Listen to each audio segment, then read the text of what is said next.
मराठवाड़ा के लिए महत्वाकांक्षी जायकवाड़ी बांध परियोजना के तहत 2.40 लाख हेक्टेयर कृषि को सिंचाई अंतर्गत लाया जाएगा, लेकिन Maharashtra engineering research institute MERI के महानिदेशक ने जायकवाड़ी बांध के अपस्ट्रीम से आने वाले पानी को 7% तक कम करने का निर्णय लिया है।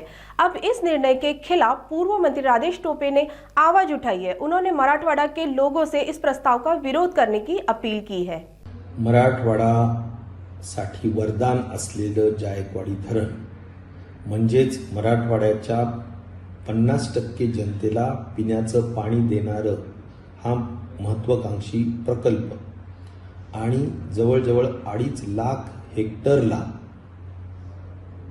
ओलिताखाली आणणारं हे जायकवाडी धरण। या धरणाला खऱ्या अर्थाने मराठवाड्याची जीवनरेखा म्हटलं जातं।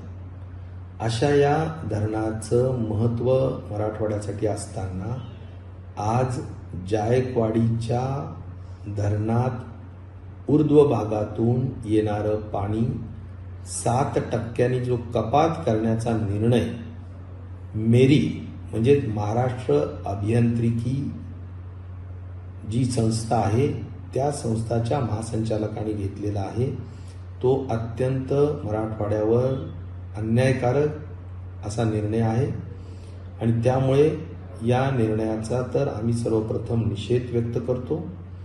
आता या मेरीचा जो ठराव पाठवण्यात आलेला आहे त्याच्यावर सूचना हरकती घेण्यात येणार आहेत असं समजते। माझं मराठवाड्याच्या जनतेला सुद्धा आवाहन राहील, विनंती राहील की आपण सर्वांनी या